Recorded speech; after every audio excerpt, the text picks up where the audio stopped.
And we are here at Hinabuan Farm. So ngayon naka-plaster na kami dito and dinala namin tong bago naming in-order or binili na lamesa, a folding table. So maliit lang siya, kasya lang siya, intended for our cooking kasi kailangan ko talagang merong ganito guys. Kasi para at least kung saan kami gusto pumesto dito, hindi na kami kukuha pa ng table. Meron na kami own table na madadala namin anytime. And ano na din to, investment ko na din to. Di ba? Kasi magagamit ko talaga to for cooking. And ngayon, dahil nandito na tayo, so dito na natin i-mix ang ating mixture, of course. Meron na tayo dito nakaprepare ng mga mangkok. So, una ay dito sa ating, nagdalawang isip ko saan ba ilagay. So, dito, ang ating liquid ingredients. Maglalagay tayo dito sa ating mangkok ng 3 and 1/2 cup ng water.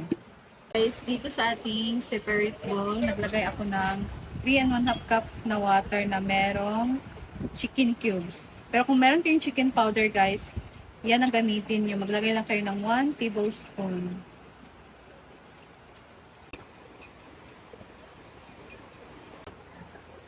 So, dito sa ating malaking bowl guys, dito natin lalagay ang ating 4 cups ng flour.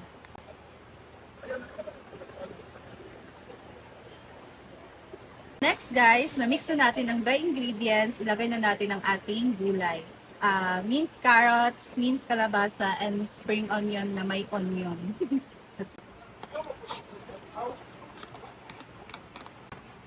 Ayan guys, and i-mix lang natin siya.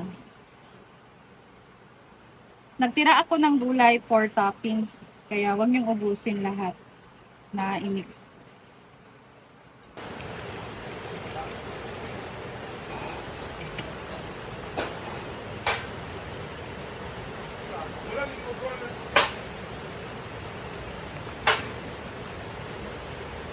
And then, lagay na natin ang water na may chicken cubes.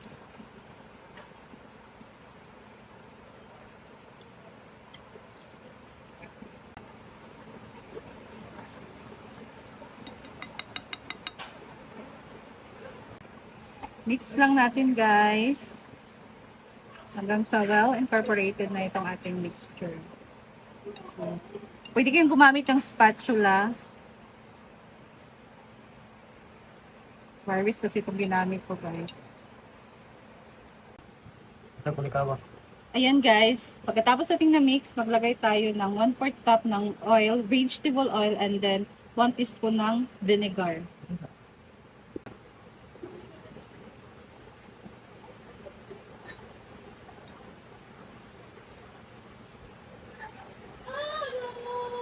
Ayan guys, and ito na ang ating mixture.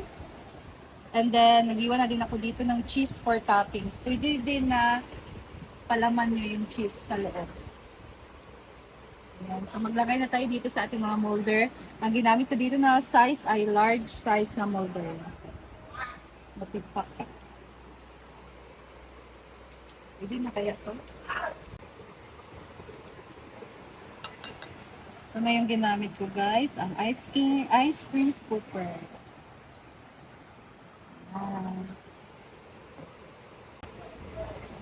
And then, ayan, naglagay na tayo ng ating toppings na cheese. So, ganito kalapad yung pag-hiwa ko ng cheese guys. And, depende na yan sa inyo kung anong hiwa nyo ng cheese. And then, lagyan natin siya ng toppings na set aside natin ng gulay. Sa gilid. Kita ba yun?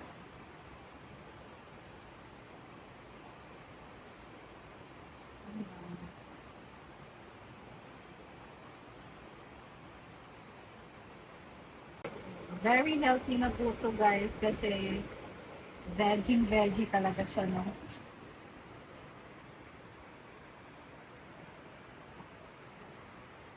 Oh.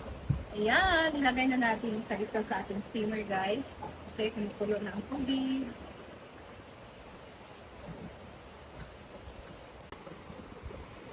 Ayan, so steam na natin siya for 15 minutes to 20 para maluto talaga yung gulay.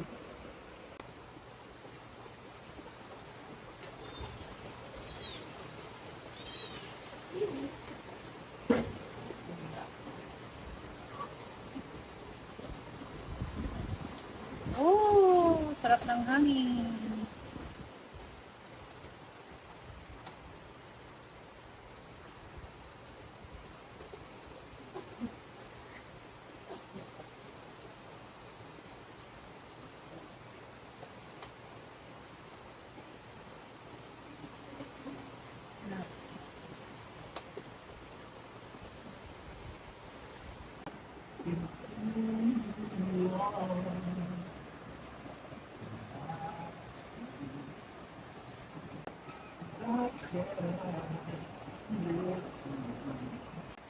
What can't you run to? Yo. Ayan na guys, so luto na ang ating puto veggie or veggie puto. So, ayan guys, napakadali lang gawin. Steam lang natin and meron natin napaka-healthy na puto. Ayan. Javier da carrot cake. Veggie puto. May bawang. Ay, sibuyas. Ano ba? Ay, murag. Ito nga. Maglumpia, ano na? Puto sa pero lumpia yung feeling. Ay, ito nga lang ito gawin ko ang? Chicken bra, kanang lagyan nga ako. Egg bread. Kami kayo, feel na ko ang kuan. Ikaw, kapil na ko ang onion. Pero mas unang lapan alag talaga. Siyang fishbowl. Onion, yung makuan. Ano sa ibabaw? Wala, gang sa cheese ring. Babaw doon. Babaw sa Babaw sa... Ang cheese ring na waligya. Ito na sa ubos. Tabaan ang ubos. Para sa mga Siyang diabetes. fishbowl. Amin siya. Amin siya do sa ketchup. Wag. Hindi ko siya snack na sasaan. Wala sa kalasanan, maalak. Wala siya snack na sasaan ang lamit. Tungod sa kuan kay carrots ug mga kuan. Siguro mas gamit niya siya kung ang iyang gamit na dough is rice. Ano ba? Ano ba? Tabang na jud.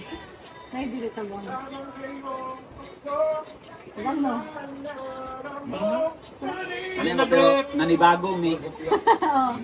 Bago sa inyong panglasa. Panglasa. Bago sa kanilang panglasa.